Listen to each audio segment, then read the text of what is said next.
Tonight, a bombshell report, a story that was never meant to get out. The news broke just moments ago. What began as whispers behind locked palace doors has erupted into the most dangerous national security scandal Britain has faced in modern times. Prince William, the man known for his restraint, his discipline, his composure, has just done the unthinkable. He has exposed not a rival, not a journalist, but a traitor, an inside man operating from within Buckingham Palace itself. And according to the Prince, that man was secretly working for Prime Minister Keir Starmer. This is no longer politics. This is betrayal at the highest level. A backstab aimed straight at the heart of the monarchy. Palace insiders say the mood inside Buckingham right now is total chaos. One senior aide whispered, "We don't know who to trust anymore." Almost instantly, Downing Street went into denial mode. They called the report fake news. They said it was a misunderstanding. They even suggested the Prince had overreacted. But this time they can't bury it because the proof has leaked.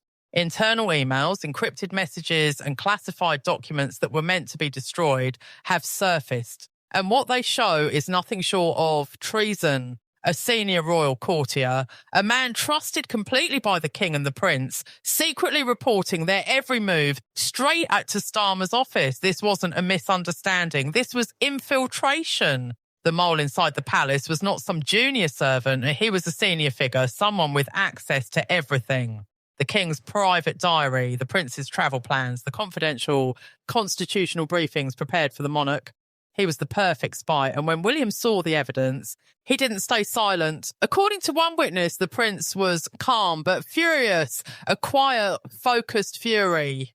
He gathered his closest advisors, looked them in the eye, and said one chilling sentence: "We have a snake in our own house, and I will cut off its head myself." From that moment, the storm began. Within minutes, panic spread through Westminster. Inside number 10, Starmer's staff were in meltdown. He had believed his palace asset was secure, untouchable. But suddenly, his secret operation was crumbling in real time. Reports say he was livid, shouting at his team, demanding to know how did he find out. Because what William had uncovered wasn't just gossip, but it was evidence of direct instructions from Starmer's circle to the mole, demanding royal schedules, internal staff assessments, even private medical details of the king. It was a deliberate, organised campaign, a government mole embedded within the royal household. But how did William uncover the truth? Not through journalists, not through MI5. The tip came from Loyalty, a junior aide, someone who had served the late Queen, who caught the mole photographing classified papers late at night. That aide bypassed the entire chain of command and went straight to Prince William. Within an hour, the confrontation took place. No shouting, no drama, just cold silence. William summoned the traitor into his private study, just the two of them. He placed a single printed email on the table and said quietly, "Explain this." The man tried to lie, to deny, but the prince didn't flinch. Witnesses outside the door said William's voice was low, steady, and terrifyingly calm. "You compromised my father's safety," he said. "You violated the sanctity of this family." Then came the chilling twist. The traitor looked the prince in the eye and said, "You have no idea what you've just done. You have no idea what's coming next." Those words detonated like a bomb. Within minutes, the prince ordered the palace into lockdown. Staff communications were frozen. Access codes were changed. A secret security team, former intelligence officers loyal only to the crown, were brought in to sweep the king's offices for bugs. The royal household had gone to war against its own walls. Meanwhile, number 10 went on the offensive. Starmer's team released a furious statement, not against the mole, but against the prince. They accused William of unconstitutional interference, calling the entire story a palace-led smear campaign. Starmer was turning defence into attack, painting William as the villain, as a paranoid heir meddling in politics. But William didn't respond because he'd already seen what the traitor was hiding. Deep in the recovered data, he found something far worse. Early drafts of the so-called Sovereignty Transition Act, a secret plan to strip the monarchy of its powers. And scribbled in the margins were handwritten notes from the mole, advising Starmer on how to bypass the king's constitutional objections. This wasn't just spying, it was sabotage. When William took the evidence to his father, witnesses say the king's face turned pale. He read every page in silence.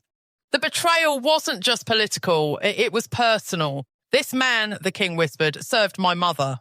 He ate at our table. That grief quickly hardened into something else, regal fury. Watching Starmer's ministers accuse his son of paranoia, the king's patience snapped. He attacks you, the king said coldly, to hide his own treason. The fight was no longer William's, it was now the king's war. That night, the king made one phone call, not to his advisers, not to politicians, but to Sir Thomas Rivington, the former head of M35. Thomas, the king said, we have a situation. Bring your best people, we're cleaning house.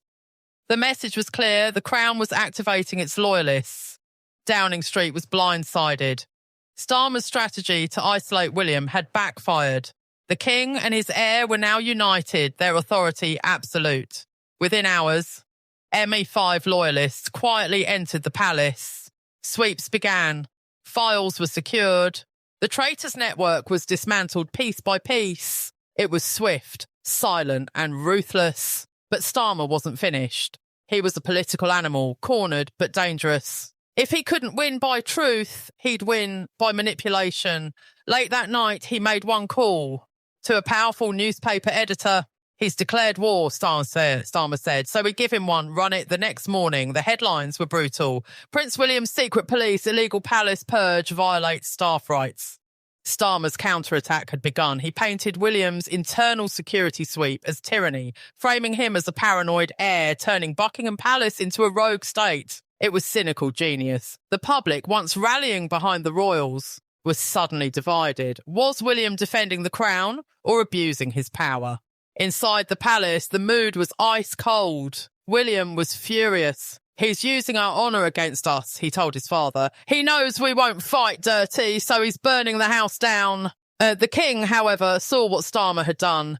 He's made this a war of state, the king said, so we answer as the state. And with that, he made the most dangerous move of his reign. The king picked up a secure line and called General Hogarth, Chief of the Defence Staff. General, he said, I am requesting your presence and that of the heads of my 5 and my 6 at Windsor tomorrow. It is a matter of national security. That meeting, unrecorded, off the books, was the first act of open defiance by a monarch in modern British history. No aides, no politicians. Just the king, the prince, and Britain's 3 most powerful security chiefs. The king didn't rant. He didn't accuse. He simply laid the evidence on the table. The Sovereignty Act drafts, the handwritten notes, the tapes, the headlines accusing his son of crimes he didn't commit. And then the king asked one question, calm, direct, and devastating. Gentlemen, does this constitute a threat to the stability of the state itself? The room fell silent. The men who had sworn allegiance to the crown, not parliament, now faced the truth. The MI6 chief finally spoke. Your Majesty, he said, this will be handled internally. The meeting was over in 15 minutes, but it changed everything. Hours later, an encrypted audio file appeared on a foreign server. It was sent anonymously to an investigative journalist in Washington. The recording was verified within minutes. The voice was unmistakable. It was Keir Starmer. I don't care what his objections are, he said on tape. You are my man in the palace, not his. Just get it done. That single sentence was the kill shot. Proof in Starmer's own voice that he had planted a spy inside the royal household. By dawn, Britain was in uproar. The public, once confused, was now united in fury. Protests erupted outside Downing Street. You lied, read the banners. You serve, you don't rule. Starmer's government was finished. Ministers refused to defend him. His allies turned on him. At 10 a.m., a single black car left Downing Street. An hour later, a pre-recorded statement aired. Keir Starmer was resigning, effective immediately, citing national unity. He never mentioned the tape. He didn't need to. The damage was done. At Windsor Castle, the King and Prince William watched the broadcast in silence. When it ended, the king placed his hand on his son's shoulder. No words were needed. The truth had spoken for itself. The monarchy, wounded but unbroken, had survived the storm. William had found the snake, and together with his father, they had burned the nest.